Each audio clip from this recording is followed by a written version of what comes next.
Target for exam में आपका स्वागत है। पिछली जो पंचवर्षीय योजनाओं को मैंने जिक्र किया है, उसमें हो सकता है ज़्यादा हार्ड अंदर चले गए तो हो सकता है पैट पढ़ने वालों को समझ में ना आया हो। लेकिन एक मैराथन एक दिन ली जाएगी या भले ही 2 घंटे की क्लास की जाए, पूरी पंचवर्षीय योजनाओं को बहुत शॉर्ट में समझाया जाएगा। अभी तो इतना हार्ड अंदर जाके इसलिए समझाते हैं कि तुम लोगों को उसमें इंटरेस्ट आने लगे, पांचवी पंच योजनाओं को अच्छी तरीके से आप समझने लगो। आगे जाके बहुत शॉर्ट में योजनाओं का मॉडल, उद्देश्य क्या रहा, कितनी ग्रोथ पकड़ी, ये सब समझा के ख़त्म कर देंगे। और सारी पंचवर्षीय योजनाएं जो दी हैं, ये पैट में डिस्कशन भी है और आप लोगों को समझ भी बहुत अच्छी तरीके से आएगी। बहुत शॉर्ट में समझा के समाप्त करेंगे योजनाओं को। अभी जितना समझाते उतना समझते चलो, बाद में एक दिन भले ही 2 घंटे की क्लास हो योजनाओं की, उसमें शॉर्ट में समझा के ख़त्म करेंगे और पेपर में उसी से ही पूछा जाएगा, उससे आगे नहीं पूछा जाएगा। ठीक है। तो इससे पहले हम बात कर रहे थे चतुर्थ पंचवर्षीय योजना की। चतुर्थ पंचवर्षीय योजना में हमने बताया था, चतुर्थ पंचवर्षीय योजना में क्या हुआ था कि भारत में खाद्यान्न संकट पैदा हो गया था।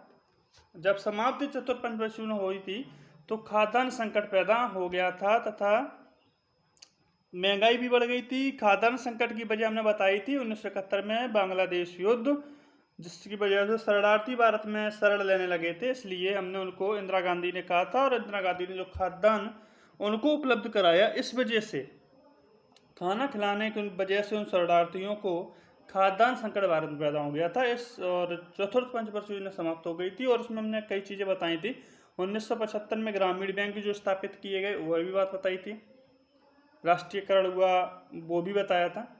और लास्ट में क्या हुआ था कि चतुर्थ पंचवर्षीय योजना जब समाप्त हो रही थी, चतुर्थ पंचवर्षीय योजना जब समाप्त हो रही थी तो विपक्ष ने कहा था कि इंदिरा हटाओ, और तब इंदिरा गांधी ने एक नारा दिया था कि लोग कहते हैं कि इंदिरा हटाओ और इंदिरा कहती है कि गरीबी हटाओ। तो जो पांचवी पंचवर्षीय योजना आई थी, ये पांचवी पंचवर्षीय योजना का जो कार्यकाल था ये 1974 से 1978 था। होना तो 1974 से 1979 चाहिए, क्योंकि हर पंचवर्षीय योजना 5 साल की थी। पर हुआ क्या, ये भी बताएंगे कि ये पांचवी पंचवर्षीय योजना 4 साल के बन के ही क्यों रह गई, इसके बारे में डिस्कशन करेंगे। तो पांचवी पंचवर्षीय योजना का जो समय रहा वो 1974 से 1978 तक रहा, और इसका उद्देश्य जो था वो था गरीबी उन्मूलन। हमने कहा था कि इंदिरा ने कहा था कि लोग कहते हैं इंदिरा हटाओ और इंदिरा कहती है कि गरीबी हटाओ, तो उसका उद्देश्य भी रखा गया, इंदिरा ने रखा गरीबी उन्मूलन। और मॉडल था डीपी धर मॉडल। ये इंदिरा गांधी के विशेष सलाहकार थे उस समय, और यहाँ कार्यक्रम चलाए गए थे। 1975 में एक कार्यक्रम चलाया गया था, न्यूनतम आवश्यकता कार्यक्रम। ठीक है। और 1975 में ही क्या था, 1975, अब एक बात ये थी कि किसानों को सिंचाई की आवश्यकता के लिए पैसा चाहिए था, किसानों को उर्वरक के लिए भी पैसा चाहिए था, जुताई के लिए पैसा चाहिए था, क्योंकि किसानों के पास इतना पैसा नहीं होता था उस समय। हमने बताया थी कि पंजाब, पश्चिमी उत्तर प्रदेश, हरियाणा आदि राज्यों की अच्छी पैदावार हुई थी। जो उन्नत बीज भारत में आए थे उनसे अच्छी पैदावार इन राज्यों में हो गई थी, वह शर्तें और राज्यों में नहीं हुई थी, क्योंकि अन्य राज्यों में सिंचाई की इतनी अच्छी सुविधा उपलब्ध नहीं थी।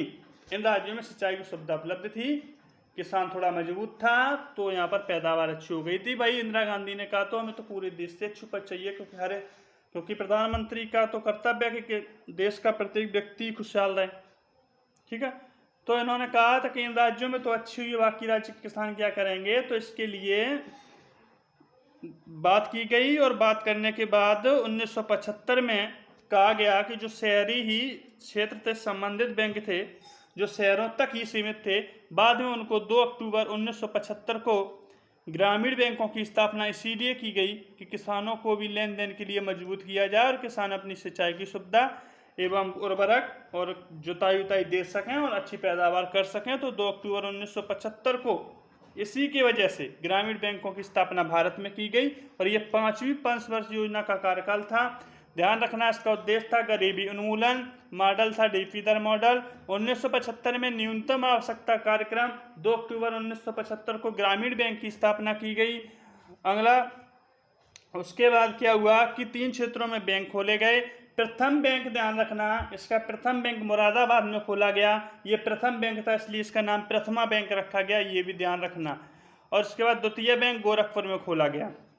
अब तुम्हें इतना तो पांचवी पंचवर्षीय योजना का कार्यकाल रहा, पांचवी पंचवर्षीय योजना के इतने कार्य रहे। 1974 तक 1979 से जानी थी, लेकिन 78 समेट के क्यों रह गई, इस बात का डिस्कशन अब आगे करते हैं। देखो 1975 में क्या हुआ कि विपक्ष था, इस विपक्ष ने इलाहाबाद हाई कोर्ट में एक रिट दायर कर दी और इन्होंने उसमें कहा कि इलाहाबाद उच्च न्यायालय में इन्होंने कहा कि इंदिरा गांधी ने जो पिछला चुनाव जीता है ये बेईमानी से जीता है। इसमें इन्होंने बेईमानी की है और चुनाव जीत गई हैं।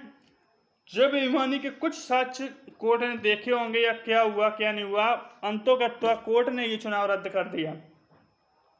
जब ये चुनाव रद्द हो गया उसके कारण भी बता दूं, इसके कारण कुछ मिले थे।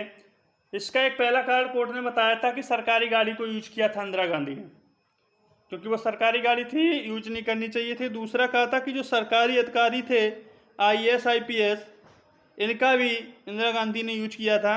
कहने का मतलब चुनाव की रणनीति, चुनाव में पूरा उनका समय सुनियोजित व्यवस्था, जो सटीक रणनीति बनानी थी उसमें उनका यूज किया गया था। तो कहा था कि सरकारी व्यवस्थाओं का यूज किया इंदिरा गांधी ने, इसको लेकर चुनाव रद्द कर दिए गए। होता क्या है कि आचार संहिता लग जाती है और इन्होंने ये कहा गया था कि आचार संहिता का उल्लंघन किया है। ठीक है, इन्होंने कहा कोर्ट ने आचार संहिता का उल्लंघन किया है। और हुआ क्या कि 25 जून 1975 को आंतरिक आपात के कारण आपातकाल की घोषणा कर दी गई। उस समय आपके राष्ट्रपति फखरुद्दीन अली अहमद हुआ करते थे।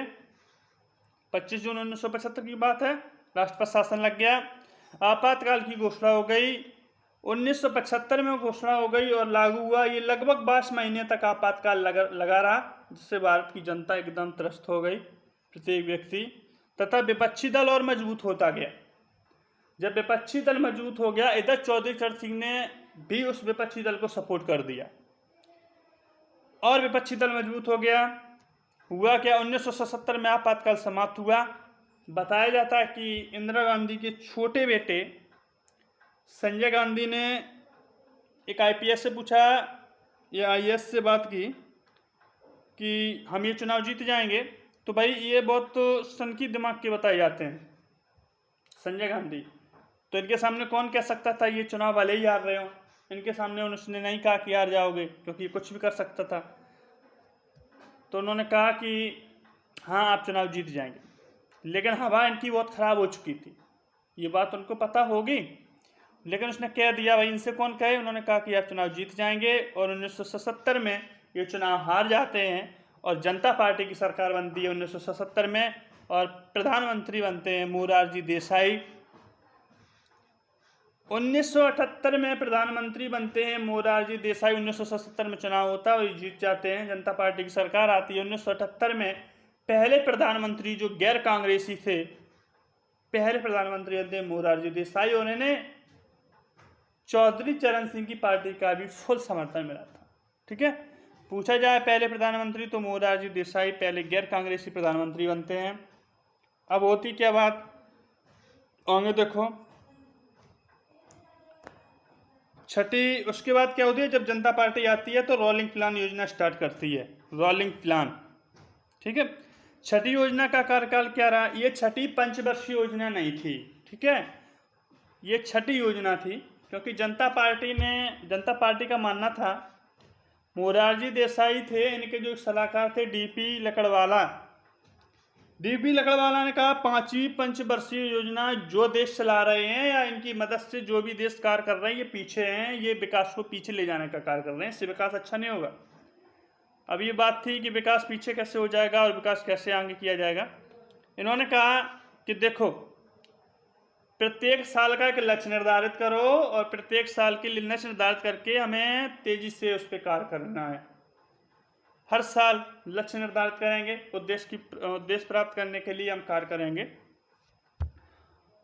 क्योंकि हमें पता नहीं है कि अगले 5 सालों में कितनी प्रोग्रेस आगे हो जाएगी, आगे 5 सालों में कितनी टेक्नीशियन आगे बढ़ जाएगी, कितना विकास हो जाएगा।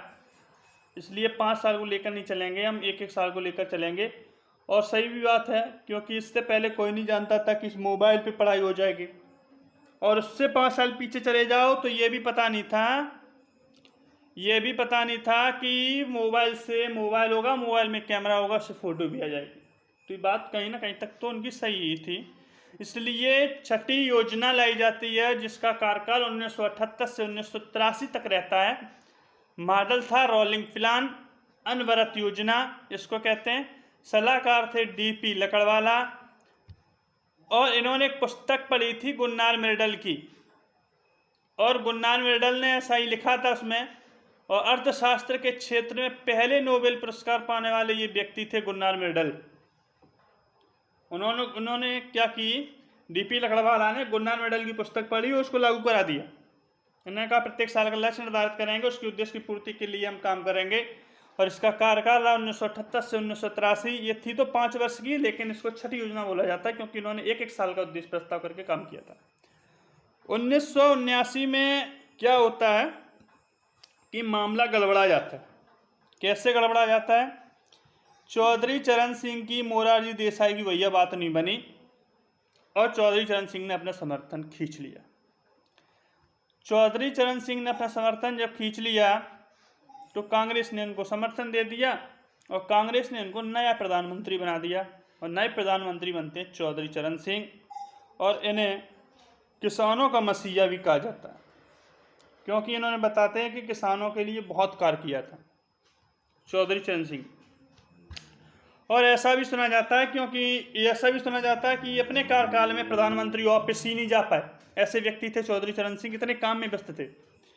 1980 में चुनाव होता है, और चुनाव जीतती हैं इंदिरा गांधी। उस समय संजय गांधी आक्रामक रूप से और इंदिरा गांधी उस चुनाव को प्रचार में अच्छी तरीके से चुनाव प्रचार करते हैं। 1980 में सरकार बनती है और बागडोर संभालती है इंदिरा गांधी। 1980 में भैया सरकार बनती है इंदिरा गांधी की, कांग्रेस की सरकार आती है, और वे कहती हैं जो पिछली योजना थी छठी योजना, ये कोई पंचवर्षीय योजना नहीं थी, इसलिए छठी पंचवर्षीय योजना अब लागू होगी। और छठी पंचवर्षीय, वो तो रोलिंग प्लान था ना, इन्होंने कहा अब छठी पंचवर्षीय योजना हम लागू करेंगे। और छठी पंचवर्षीय योजना का कार्यकाल रखा 1980 से 1985। छठी पंचवर्षीय योजना का कार्यकाल रखा इन्होंने 1980 से 1985। उद्देश्य इन्होंने रखा आत्मनिर्भर एवं आत्मशक्ति। ध्यान हो कि पिछले जो चतुर्थ पंचवर्षीय योजना थी उसमें इन्होंने आत्मनिर्भर अपना जो रखा था उद्देश्य, देखने से उन्होंने कहा आत्मनिर्भर के साथ आत्मशक्ति, इन्होंने इसका उद्देश्य प्रस्ताव रख दिया। और ध्यान रखें, जब भी इंदिरा गांधी ने आत्मनिर्भर की बात की है तो बैंकों का राष्ट्रीयकरण जरूर हुआ है, ठीक है। तो इसका उद्देश्य था आत्मनिर्भर एवं आत्मशक्ति। मॉडल था आगत निर्गत मॉडल, ठीक। 1980 में नरसिम्हन समिति के सुझाव आना स्टार्ट होते हैं, और इनसे जब पूछा जाता है तो ये बताते हैं कि जो भी ऐसे बैंक जिनका वार्षिक लेन देन 200 करोड़ से अधिक हो, 200 करोड़ से ज़्यादा हो, उनका राष्ट्रीयकरण कर देना चाहिए। और राष्ट्रीयकरण को हमने समझाया है पिछली क्लास में। इन्होंने कहा ऐसे बैंक जिनका लेन देन 200 करोड़ से ज़्यादा हो, उनका राष्ट्रीयकरण कर देना चाहिए। और 1980 में यही होता है। 1980 में 6 बैंकों का राष्ट्रीयकरण कर दिया जाता है, 6 बैंकों का राष्ट्रीयकरण किया जाता है। और उसके बाद प्लस SBI का राष्ट्रीयकरण होता है, प्लस एक महिला बैंक का राष्ट्रीयकरण भी होता है, प्लस 4 SBI के सहकारी बैंकों का राष्ट्रीयकरण होता है, प्लस एक IDBI बैंक का भी राष्ट्रीयकरण होता है। तुम अगर रख सको ध्यान तो इतना ही रखना कि 1980 में सिर्फ 6 बैंकों का राष्ट्रीयकरण किया जाता है, ठीक है। आगे क्या होता है 2017 में, अभी हमने बता दिए 2017 में 27 बैंक थे। 2022 में कितने बैंक हैं ये आप लोग अगली क्लास में या अभी कमेंट करके बताना। कृषि एवं ग्रामीण विकास बैंक को उस समय RBI ही संभालता था। इंदिरा गांधी जी ने कहा भैया RBI के बोझ को कम करना है, तो किया क्या है, तो फिर एक शिवरमन समिति बनाई। शिवरमन समिति जब बनाई गई तो उसने सुझाव दिया कि भाई एक विशेष सर्वोच्च संस्था बनाई जाए इसके लिए। उसके बाद विशेष सर्वोच्च संस्था बनाई गई शिवरमन समिति की सिफारिश पर। इस शिवरमन समिति ने सिफारिश की और इस समिति की सिफारिश पे 12 जुलाई 1982 को नाबार्ड की स्थापना की गई। 12 जुलाई 1982 को नाबार्ड की स्थापना की गई। इसका फुल फॉर्म भी लिख लेना नाबार्ड का। इस नाबार्ड की स्थापना की गई 12 जुलाई 1982 को नाबार्ड की स्थापना की गई। और इसके साथ आयात निर्यात बैंक एग्जिम बैंक की भी स्थापना की गई। ठीक है, आयात निर्यात बैंक एग्जिम बैंक की भी स्थापना की गई। अब उसके बाद छठी पंचवर्षीय, और ये भी पूछा जाता है कि ऐसी कौन सी पंचवर्षीय योजना है जो 2 बार लागू हुई। ऐसा भी पूछा जाता है कि ऐसी कौन सी योजना थी, ऐसी कौन सी पंचवर्षीय योजना थी जो 2 बार लागू हुई। तो ध्यान रखना छठी पंचवर्षीय योजना ऐसी थी जो 2 बार लागू हुई, ध्यान रखना। और ये भी पूछा, और ध्यान रखना कि छठी पंचवर्षीय योजना में ही सबसे सर्वाधिक कृषि पर बल दिया गया। क्वेश्चन पूछा जाए किस पंचवर्षीय योजना में सर्वाधिक कृषि पर बल दिया गया, तो ध्यान रखना छठी पंचवर्षीय योजना में सर्वाधिक कृषि पर बल दिया गया था। अब बात आती है 1984 की। 1984 में क्या होता है कि पंजाब की राजनीति कुछ अलग थी। उस समय 1984 में क्या था कि राजीव गांधी होते हैं, राजीव गांधी भैया ज्ञानी जैल सिंह उस समय राष्ट्रपति होते हैं। ये ज्ञानी जैल सिंह इससे पहले पंजाब के मुख्यमंत्री भी होते हैं। तो इनसे कहते हैं भैया पंजाब के लोगों से कुछ परिचय करवाओ। तो ये काफ़ी लोगों को बुलाते हैं, उनसे परिचय भी होता है। परिचय होने के बाद क्या होता है, ये लोग कुछ रिजेक्ट कर देते हैं इनको। लेकिन एक लोग होता है, एक व्यक्ति होते हैं, एक पंजाब के एक व्यक्ति होते हैं जिनका नाम होता है जनरल भटिंडा। ये मिलने आते हैं राजीव गांधी से, और ये सिख धर्म के होते हैं।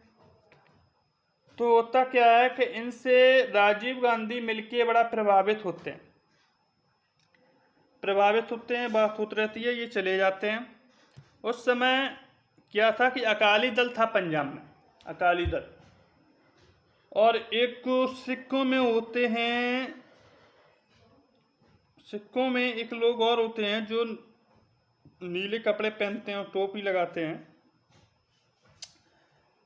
क्या हुआ कि उस समय पंजाब में हुआ क्या, पंजाब में मांग उठने लगी सिखों के द्वारा कि भैया हम अलग अपना प्रांत बनाएंगे, अलग देश बनाएंगे। और उन्होंने मांग कर दी कि खालिस्तान हम बनाएंगे। इन्होंने कहा पंजाब वालों ने कि हम खालिस्तान बनाएंगे। कुछ लोगों की मांग थी कि हम खालिस्तान बनाएंगे। ये बात इंदिरा गांधी तक पहुंचती है। तो इंदिरा गांधी ने कहा कि हमें मांग नहीं चाहिए कोई, क्योंकि इससे पहले मैं बांग्लादेश को खो चुकी हूँ। ऐसा अब नहीं होगा कि अलग कोई देश बने भारत में। इस मांग को उन्होंने स्वीकार नहीं किया। ये अकाली दल बड़ा तेज था। इसने क्या किया, जनरल भटिंडा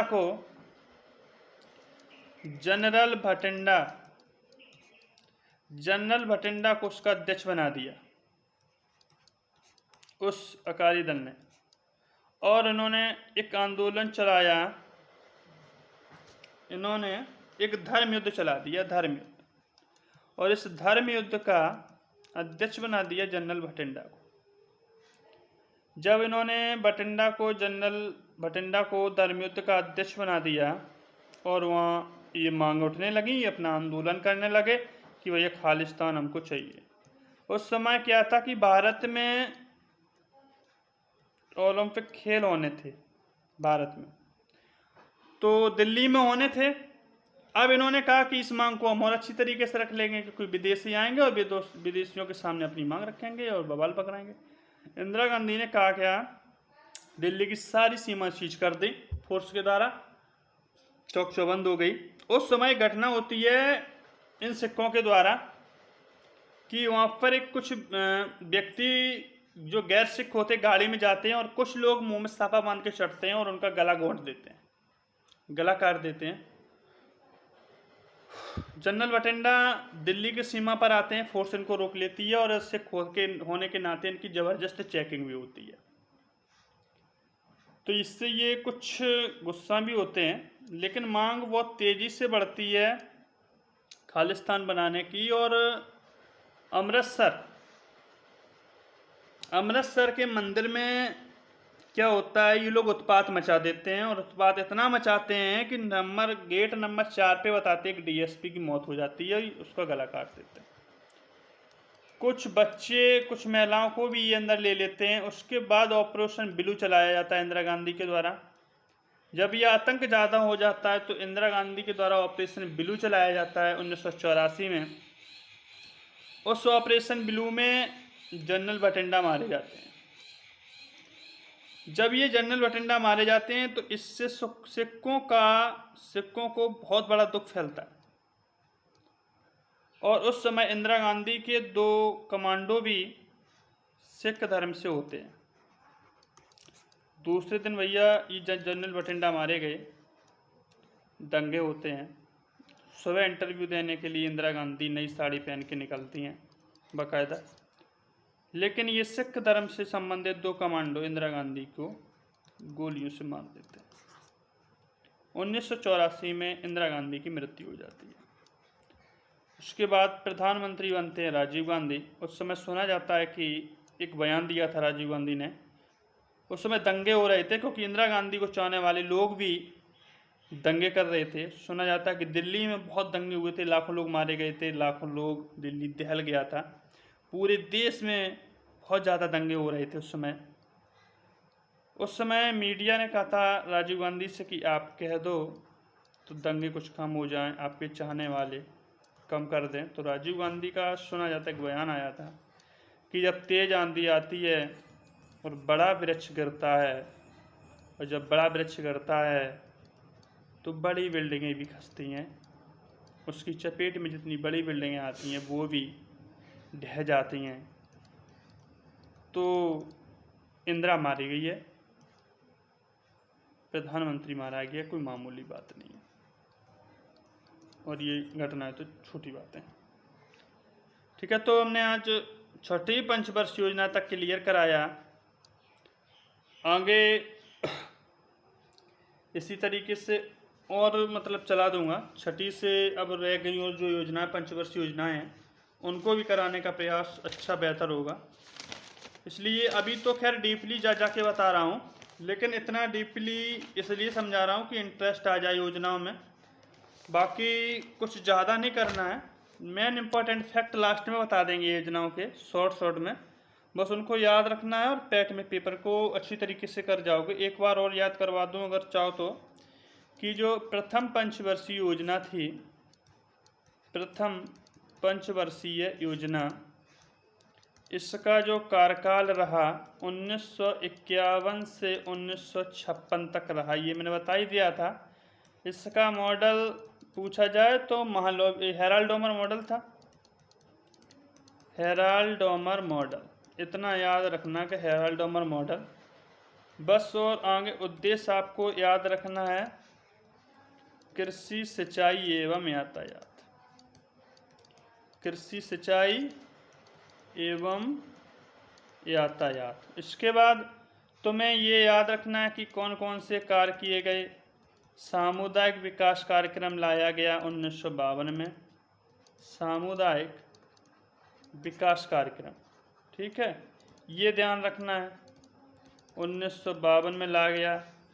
पहली जनसंख्या नीति हमने बताया था, भारत लाने वाला प्रथम देश था, जनसंख्या नीति लाया 1952 में, ठीक है। उसके बाद भारत कृषि प्रधान देश था तो सिंचाई की ज़रूरत थी तो भाखड़ा बांध बनाया भारत ने।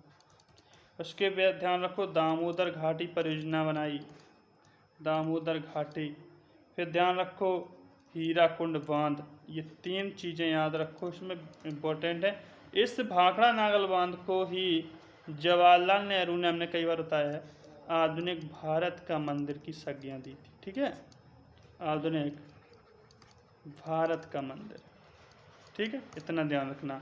अब द्वितीय पंचवर्षीय योजना को देख लो, कुछ नहीं, इतना केवल देखते जाओ और इतने ही में सब हो जाएगा। ये तो हम ज़्यादा अंदर ले लेते हैं इसलिए थोड़ा दिक्कत होती होगी। द्वितीय पंचवर्षीय योजना, द्वितीय पंचवर्षीय योजना, ठीक है।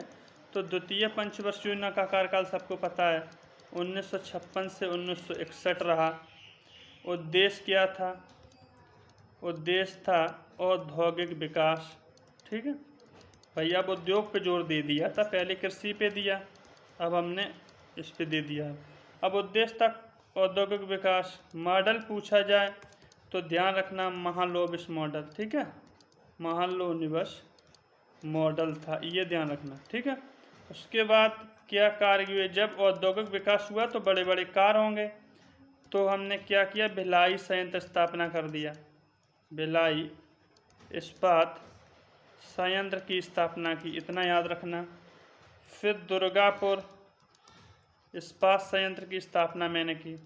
ठीक है, उसके बाद राउरकेला इस्पात संयंत्र, ये अलग अलग देशों के सहयोग से हमने स्थापित किए थे भारत में। ठीक है, ये भिलाई USSR के सहयोग से, ये दुर्गापुर ब्रिटेन के सहयोग से, इतना ध्यान रखना। और ये राउरकेला जर्मनी के सहयोग से, ठीक है, स्थापित हुए। और खादी ग्रामोद्योग स्थापना, खादी ग्रामोद्योग की स्थापना जो है उसको याद रखना। ठीक है, अब आगे क्या तुम्हें करना है?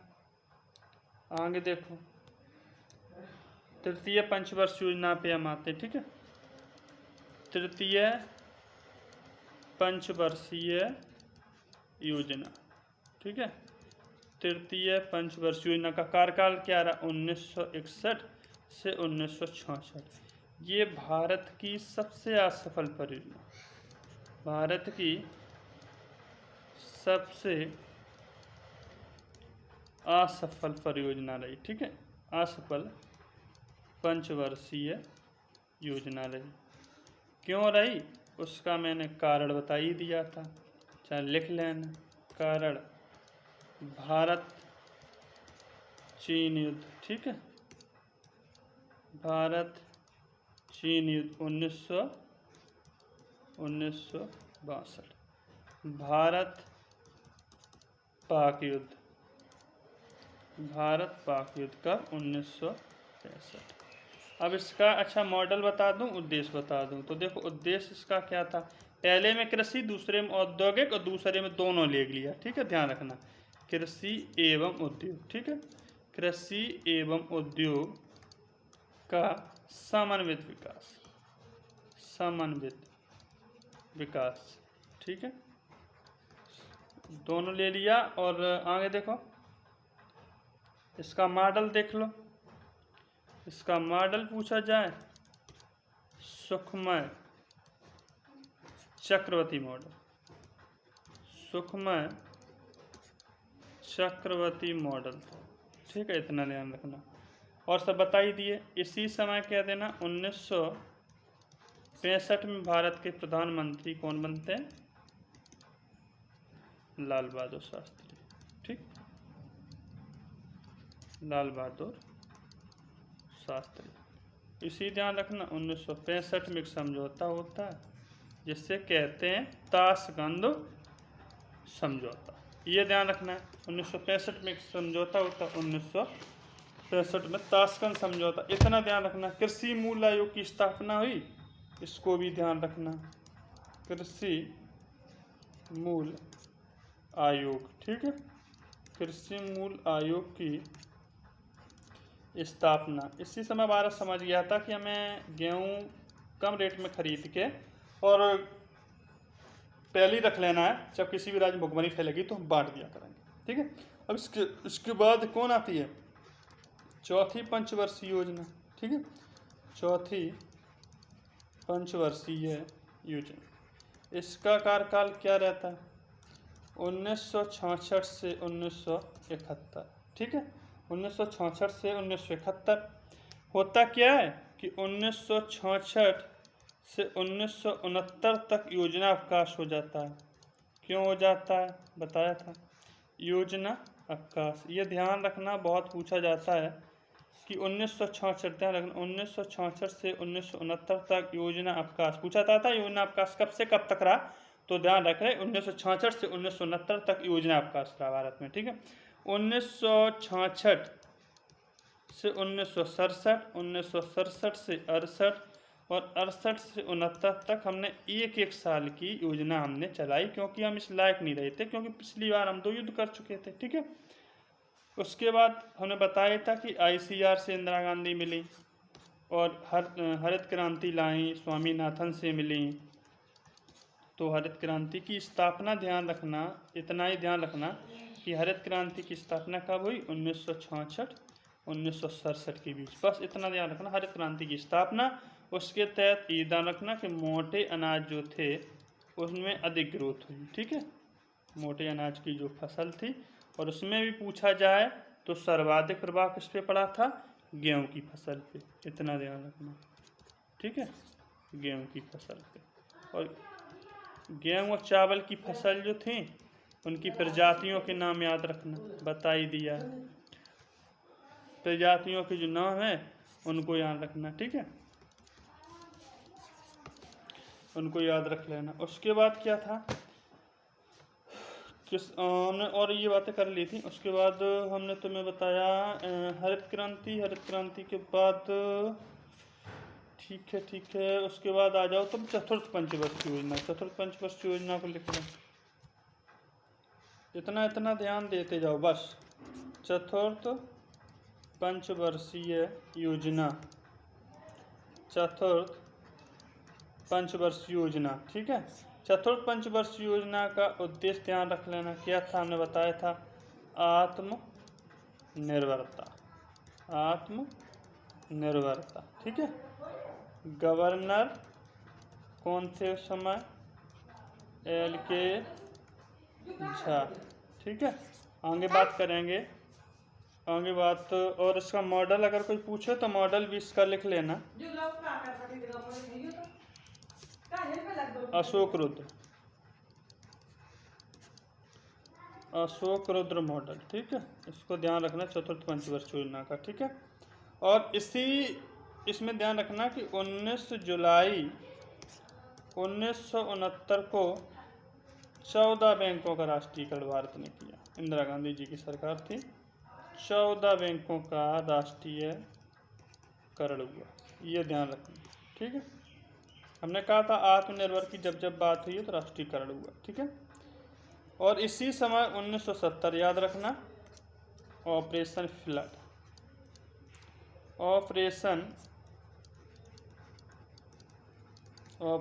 फ्लड। इतना ही याद रख लेना कि 1970 में ऑपरेशन फ्लड आया। ऑपरेशन फ्लड किससे संबंधित था, दुग्ध क्रांति से संबंधित था। इसका हेडक्वार्टर कहाँ है, ये सारी बातें याद रखनी है बस। उसके बारे में कुछ ज़्यादा याद नहीं करना। ठीक है, उसके बाद 1971 का याद रख लेना, भारत बांग्लादेश युद्ध। ठीक है, 1971 का भारत बांग्लादेश युद्ध, भारत पाक युद्ध था, भारत बांग्लादेश युद्ध का था। ठीक है, बस इतना याद रखना है। 5वीं पंचवर्षीय योजना तो बता ही चुके हैं, 6वीं पढ़ाई दी है। एक बार सबको रिपीट हल्के में लिखे, थोड़ा पूरा रिवीजन करवाएंगे। जिस दिन पंचवर्षीय योजना समाप्त होगी थोड़ा सारी योजना को समाप्त कर देंगे, हल्का बता के। बस इतना याद रखना, कुछ ज़्यादा नहीं। स्टोरी तो हम इसलिए बताता हूँ इंटरेस्ट बना रहे। आगे मैथ की क्लास 1 घंटे बाद चलेगी, मैथ की क्लास आएगी। परसेंटेज की आज चौथी क्लास होनी है और एक क्लास और होगी। 5 क्लासों में परसेंटेज खत्म होगा। उसके बाद पेट में जो आगे के चैप्टर दिए हुए हैं उन पे बात होगी मैथ में, और पंचवर्षीय योजना खत्म होगी। आगे इकोनॉमिक्स को और चैप्टर जो मेंशन किए, हर सब्जेक्ट को पूरी तरीके से गंभीरता के साथ इसमें पढ़ाया जाएगा। अच्छी तरीके से पढ़ें और सफलता पाएं पेट में। ठीक है, जय हिंद।